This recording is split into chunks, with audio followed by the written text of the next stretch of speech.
everyone, it's Jack from Cultaholic.com and I am your teacher as we walk you through the final WWE main roster pay-per-view, just the final WWE pay-per-view really, I don't know what I'm talking about, of 2018, that's right, December 16th, that's a Sunday, tables, ladders, chairs, as the theme tune said. That's right, this is TLC Graded. Let's find out how it did.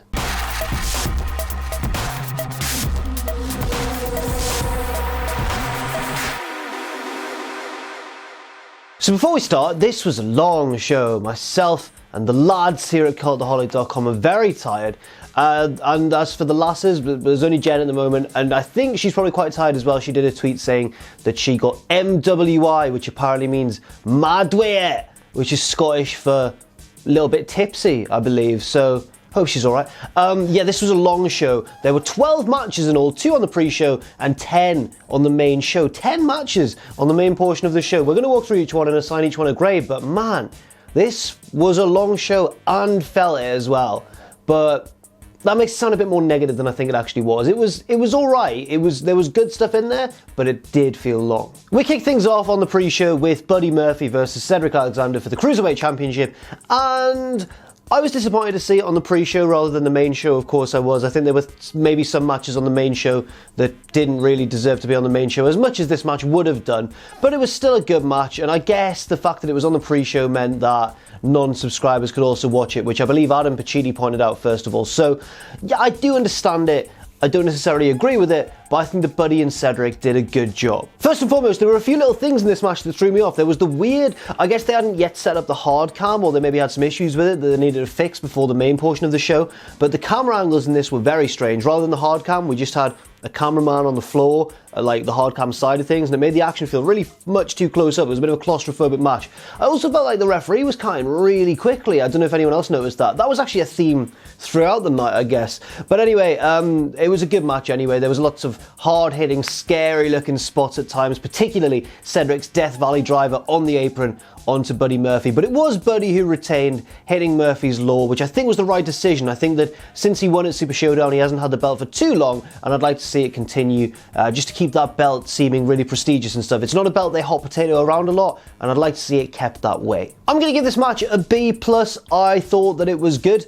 I thought that, like a lot of 205 Live matches on main roster pay-per-views, it did feel a little bit pressed for time, but I think that Buddy and Cedric managed to keep the intensity high, keep the pace high, and delivered a nice hot opener to start the show, to start the pre-show. But you know what I mean. Next up, the second match on the pre-show, Elias versus Bobbington Lashley with Lio Rush in the guitar ladder match kind of thing, where the guitar was dangling above the ring. And in the build-up and the way they talked about the rules and everything, I was led to believe, and I think a lot of people online were as well, I was led to believe that it was more of like a guitar on a pole kind of deal, where they'd climb the ladder and the first person to grab the guitar could then use that as a weapon to help them win the match. I thought that was pretty much what was going on, unless we all just sort of misunderstood what WWE were kind of telling us about the rules, or they changed something at the last minute. But instead, this was just a bog standard ladder match, and instead of pulling down a belt or a contract, you were pulling down the guitar. As for the match itself, it was okay. You know, I don't think Elias and Lashley have too much natural chemistry together, but it was alright. It certainly wasn't the cleanest match on the show, certainly wasn't the best match on the show, but I thought it did its job, and the fact that it was on the pre-show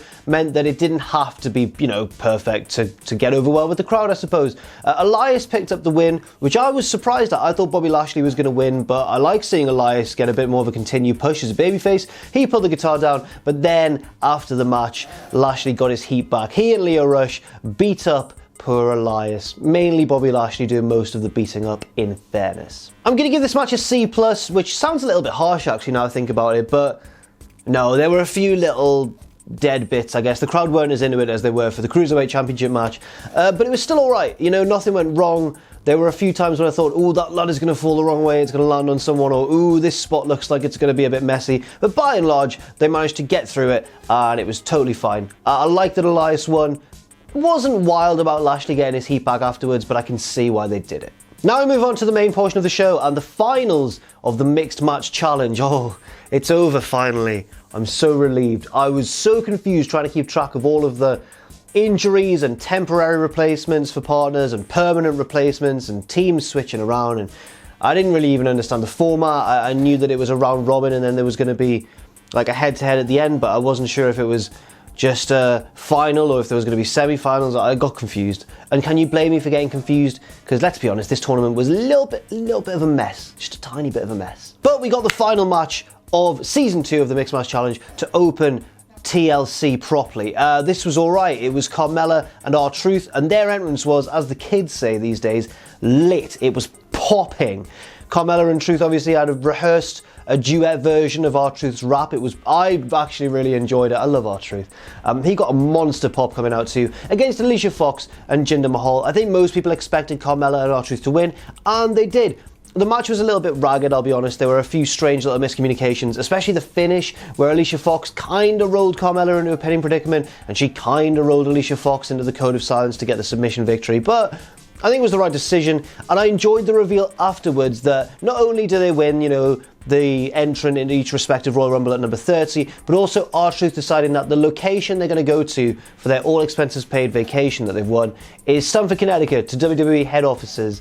I'm excited to see what comes of that. I have a theory, and I'll tell you it right now. My theory is that, and by the way, I don't think this is actually going to be true, but I'd love it if it was. My theory is that R-Truth is there on a secret covert mission to try and convince WWE top brass to give him a sneaky title shot, maybe after an Elimination Chamber match or something like that, where, like Batista did against Cena, where he comes out, Vince goes, now this man has a title shot, and then R-Truth wins the WWE champion. Sounds a bit silly now I'm saying it, and I don't know if anyone else would really like it, but I'd find that fun and cool.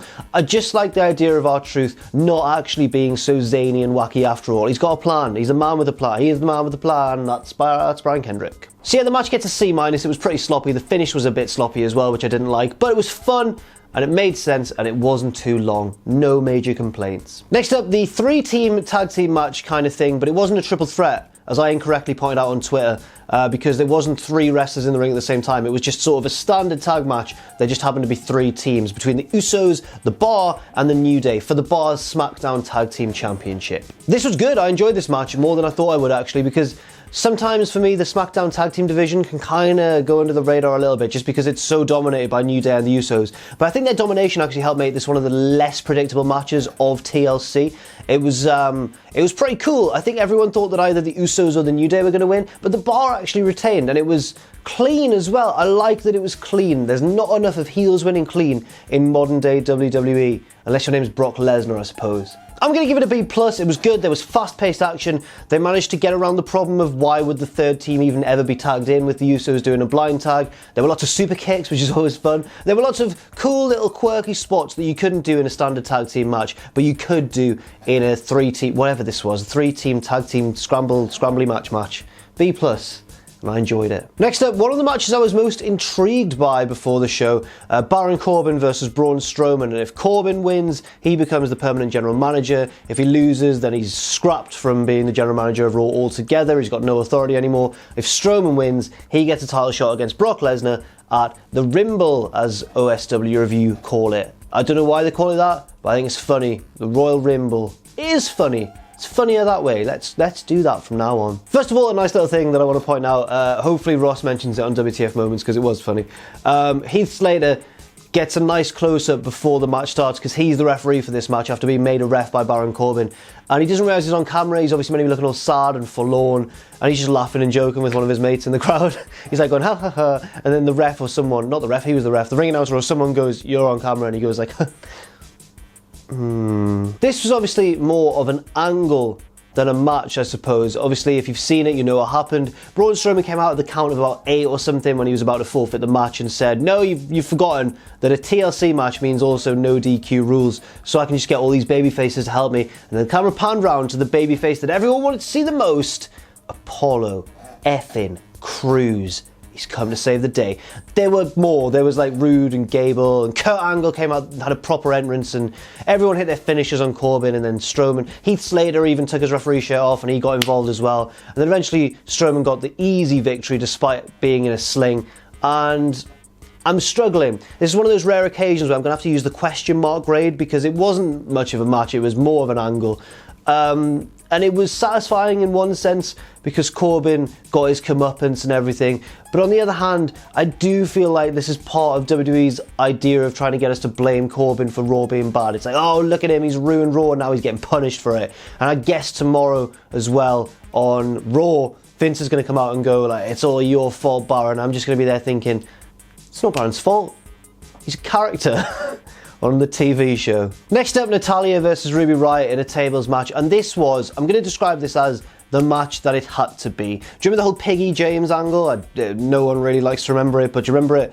I believe that ended with Mickie James actually picking up a win in about 5 seconds over Laycool, or maybe just Michelle McCool, and it was like, everyone was like, well, that's the only way it could have ended, otherwise it would have been horrific. This match needed to end with Natalya picking up the victory over Ruby Riott because she involved her sadly late father, Jim the Anvil Neidhart. She obviously printed his image onto a table, said she was going to put Natalya through the table, and I like the fact that that was kind of reversed on her. I like the fact that Natalya brought out the table with Ruby Riott on it. She had her dad's jacket on. It was just a nice babyface, wholesome moment. And also, Natalya doesn't get a lot of those moments really compared to the other women on the roster, so it was nice to see her get a little spot in the sun for just a little while before she gets dicked on by the next heel probably. But no, I enjoyed it. The action was a little bit ragged at parts, but I enjoyed the storytelling and the spots. I enjoyed Liv Morgan putting herself in harm's way. I enjoyed that the Riott Squad, despite being heels, all rallied round her and all made sure she was okay because they're all together and everything. I like that Sarah Logan also got put through a table. And I like the final spot as well, Natalya hitting the big power bomb off the second rope, off Brett's rope, through the table with Ruby Riott printed on it as well, of course. So I'm going to give it a B. You know, the action itself might not merit a B, but I think the storytelling merits like a B+ or something, so it evens out to just a straight B. Next up, Drew McIntyre versus Finn Bálor. One of the matches that I think I was least excited for, to be honest, just because it's one of those feuds on Raw that's kind of existed, but hasn't really had any drive or emphasis behind it, which is a real shame. Not only because Drew's really good and engaging at the moment in most of the stuff he does, but also because Finn hasn't had anything to really get his teeth into for quite some time now. So they could have done with this match being a banger, but unfortunately it was a little bit run-of-the-mill. By that I don't mean that the action was sloppy or anything, or bad, because they're both fantastic wrestlers, but I'm going to use the previous match as a point of contrast. So I enjoyed the storytelling and the psychology of Natalya versus Ruby, but the action let me down just a little bit in parts. This was the opposite. I enjoyed the action mostly. I thought there were some good moves and that here and there, but the storytelling was a bit flat. Dolph Ziggler obviously got involved towards the end and cost Drew, but later on he beat up Finn backstage, so I don't really know where he stands. I think to be a tweener, you have to be a badass babyface like Becky Lynch, or a heel who's on the cusp of a face turn. Not like Becky Lynch a bit later on in her career. But I don't think that Dolph Ziggler's the right sort of tweener. He's just a tweener because they can't really figure out how to write him, and he's in a feud with a heel, and now he seems to be in a feud with a babyface as well. And I'm not a particular fan of it. I'm going to give this whole match a C+, which sounds harsh considering the action was pretty good. I'm just not behind this whole Ziggler thing. I want Drew to get out of this feud and go on to bigger and better things, and I want the same for Finn as well. Quite what those bigger and better things are for Finn at the moment, I don't know, but I hope he finds them. And I hope Ziggler finds something too, because I like Ziggler. I just think he's had a bit of a torrid time over the past few years. Next up, Rey Mysterio versus Randall, Keith, Orton in a chairs match. The funniest, the silliest of all the TLC stipulations. But if there's any two guys who are going to make good use of a chair stipulation, it's Rey Mysterio, and particularly Randy Orton, renowned for his timing with spots, a lot of which involved chairs in this match, and it worked out quite well. It was a nice clash of styles for this sort of match, and both guys are well experienced and probably have wrestled each other like a million times in the past. So this was never going to fail. It was just a question of how good I guess it was going to be. The answer was pretty damn good. I enjoyed a lot of the chair spots they did. I thought Randy looked sharp again. He's looking a little bit more motivated in this more recent heel run. This wasn't as good as the Hell in a Cell match with Jeff Hardy, but it was still pretty enjoyable, especially with many people assuming it was going to be one of the weaker matches on the show. I think in our roundtable discussion of like a preview of TLC we did earlier in the week, I talked a big game and said like, oh, I think Randy Orton versus Mysterio is going to be excellent. I didn't really believe that too much. I was exaggerating a little bit. I thought it would be all right. but I was worried it was going to be one of the weaker points of the show. Actually, we had nothing to worry about. It was pretty good. I'm going to give it a B. I enjoyed it, and I was genuinely surprised by the finish. I assumed Randy was going to win and sort of chalk up Ray as his latest victim, because he's already beaten up Jeff, he's beaten up Ray, and he's kind of, I thought we was going to sort of start doing the legend killer thing again, but with guys from his own generation. Maybe it'll culminate in like a final match with Cena or something. But instead, Rey Mysterio picked up the win. Finish was an inventive one. Randy went for the RKO under like a line of chairs, but Rey Mysterio managed to nimbly reverse it and then do like a cool victory roll off a seated Randy Orton. I thought that was a pretty good finish as well. So yeah, it gets a B, and it did exceed my expectations. Next up, the Raw Women's Championship match between Ronda Rousey and Nia Jackson. Woo, the crowd were into this one, man. Which I guess goes to show that for all we've hated on her recently, Nia Jackson's done her job. She's helped get Ronda Rousey over as a babyface again after it was all under threat because Becky was just so hot and so on fire, and Charlotte was the same, and it seemed like Ronda was becoming the new Roman Reigns in a way. But instead, you know, the crowd were really into this match. They were loud. They loved the fact that Ronda won, and yeah, Nia was an effective heel. She wrestled better than she normally does as well. I think she's found a person she shares good chemistry with in Ronda. And Tamina didn't get too involved. I was worried that Tamina was going to be constantly picking at Ronda, constantly ruining the flow of the match. But I think she had like one distraction spot towards the end, which was the right decision. And Ronda picked up the clean win. Another nasty looking armbar. It's cool when she does that. She even kissed Nia's fist before she did it, because that's the fist that knocked out Becky Lynch, and she's the face breaker and everything. It kind of like buried Nia a little bit in terms of backstage afterwards, when Nia was all sore and hurting, and she walked past Becky, who just like shoved her into some boxes and went, "You shouldn't have broken my face, you little bitch." You know, she didn't say quite those words. There were a lot of bitch bombs though being dropped, bitch bombs, B bombs. There were a lot of bitches being dropped throughout TLC actually. I think Seth Rollins later on, as we'll discuss, said the S word too. But no, this match gets a B+. Ronda keeps on improving and seems to be like, we were all talking about like, oh, she'll be good if she's put in with the right opponent. Someone like Bayley or Sasha could drag her to a good match. No, instead it turns out if you put Ronda with Nia, Ronda can help Nia to a good match. It's crazy how fast Ronda Rousey's picked up wrestling, man. It's insane. Next up, my favourite match of the night, I think, Daniel Bryan versus AJ Styles for the WWE Championship. And hey, the WWE Championship match being the best match of the night, in my opinion anyway. Who would have thought? Because it feels like with all the Universal Championship stuff going on, and with all of the, you know, that's a bad example, but with all of the good stuff with like the Women's Revolution going on and everything, feels like a while since the WWE Championship was the star of the centerpiece of the show in terms of match quality. That's not to say that AJ Styles' reign wasn't very good, it's just that it relied a lot upon non-finishers, Samoa Joe like saying the word daddy a lot, that sort of thing, Nakamura just hoofing AJ in the balls again and again. But now, with Bryan really focused as this new dickish heel champion, and AJ as this fiery babyface challenger trying to get the title back, it was really cool to see. This was a proper wrestling match. Before I talk about how good it was though, I just do want to say that I'm normally pretty good at tuning out the commentary when it starts to get annoying. You know, when like the commentators bicker too much and it can draw you out of a match? I'm normally pretty good at tuning that out and focusing on the match. But for me to notice it, therefore, is pretty bad. The commentary in this was, a lot of the time, was like unbearable. I like Corey Graves, I think he's a really good heel colour guy, but he was just bickering and bickering with Phillips just throughout, and Otunga. I can't remember which one he was particularly arguing with, but it was distracting from the quality of the match. The match was awesome and deserved a better performance, I think, from the commentators than this. Don't know whether to blame the commentators themselves or whether they had Vince or someone in their ear going like, talk about how Bryan's a dick, argue about it more. Because if they were told to do that, then it's not their fault, but I don't know. But no, regardless of that, I'm going to give this match an A. I thought it was class. Both men played their characters to absolute perfection. It started off a little bit slowly, and then it built and built and built, and the tension was ramped up, and then they were pulling out bigger and bigger moves. It was awesome all the way through. Especially the finish as well, which was really cool. Proper like old school wrestling finish, where I think that AJ went for like the phenomenal forearm, Bryan ducked underneath, they turned round, Bryan went for the knee, inside cradle by AJ, rolled onto his shoulders by Bryan, and that was the 3 count. Made Bryan look not lucky, but fortunate to a degree, unlike he kind of escaped with a win, but a deserved one. but it left us a little bit frustrated that the babyface couldn't get it done, and that's very much the point, of course. Next up, Dean Ambrose versus Seth Rollins. If any match on the card suffered from its positioning, it was this one. We just had AJ and Bryan, two of the best wrestlers ever. They're going to go down in history once they retire as two of the best to ever do it. In a match that had great moves, great psychology, great character work, great everything.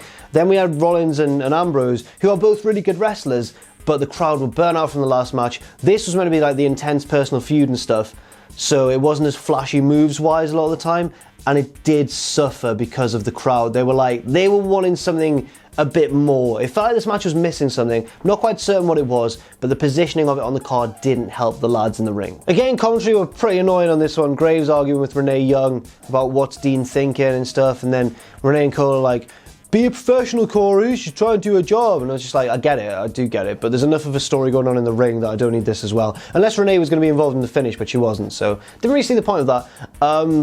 It was alright, you know, Dean tried really hard to heal it up all the way through, whether he was begging off, offering the Shield fist bump to throw Rollins off his game or to get him to show a bit of mercy, taunting Rollins when he was on top and stuff. Rollins came back, obviously, as I said, dropped the S-bomb, slapping him about and stuff, really trying to sell the vengeance. It did come across like they were trying a little bit too hard, and I think that is just because of the position of it on the card, and also because the build-up's been a bit confusing. No one's quite sure what Ambrose is about right now, but they tried really hard, credit to them, and the finish was good. Rollins looked to have the thing won. He could have won by count-out, and I enjoy that aspect of it, before rolling Dean back in to beat him properly, and of course, falling victim to dirty deeds. And now Dean Ambrose is your new IC champion. I'm going to give it a B. It deserves probably to get more than that, but it just, as I say, there was something missing. I can't quite put my finger on what it was, but they did all right. You know, they did a decent job. Hopefully Ambrose's reign as IC champion is a good one. Hopefully Rollins can go on to have a huge match with someone else at WrestleMania. I know who I want him to wrestle. Can you guess who? It's Brock Lesnar, so I've just told you. And finally, another TLC match to close out the show, the one we've all been waiting for, the SmackDown Women's Championship match between the champion Becky Lynch and her two challengers, Charlotte Flair and Asuka. This match was wild and crazy and rough. There were weapon shots all over the place. There was a kendo stick that got heavily involved. There was Charlotte doing some kind of like swanton through a table where Becky was on the table. There was Becky doing a big leg drop off a ladder through both other women on the announce table, although Asuka rolled out the way and Charlotte took the full force of it. There was Charlotte spearing Asuka into the, you know, that like timekeeper's area thing, and it didn't fall all the way, so it just looked even more brutal, like Asuka was pinned into the wall. It was awesome. There were some awesome bits of this match. The crowd were chanting this is awesome and everything. But I'm only going to give it an A-, not an A or an A+. And I know a lot of people will be like, what, why and stuff? Like, why, Jack? It's the finish, isn't it? I'm not certain about the finish. So if you don't know what happened, basically, Charlotte and Becky were fighting. They'd seemed to narrow it down to between the two of them. Asuka was in the ring, I think, by this point, but she was selling. She couldn't quite climb the ladder to join them. It looked like either Becky or Charlotte was going to win at either moment. And then Ronda Rousey hit the ring, pushed them off the ladder, and basically allowed Asuka. Went, there you go. Asuka went up, and now I'm delighted that Asuka's the SmackDown Women's Champion. She deserves it.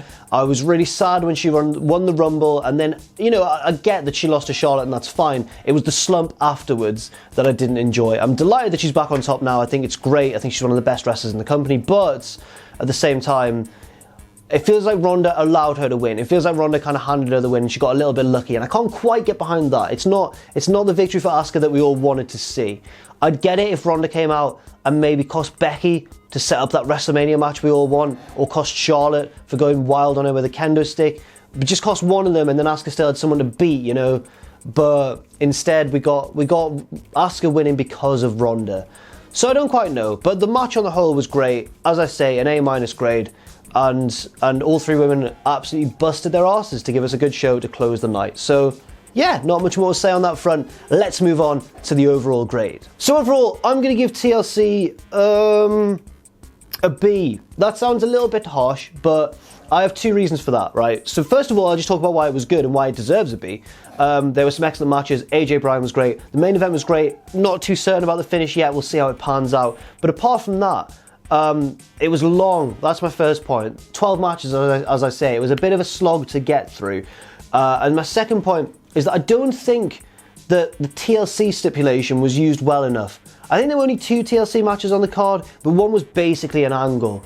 I don't even think any chairs or tables got involved. It was just any ladders or tables, excuse me. I think it was just babyfaces beating up Corbin with chairs.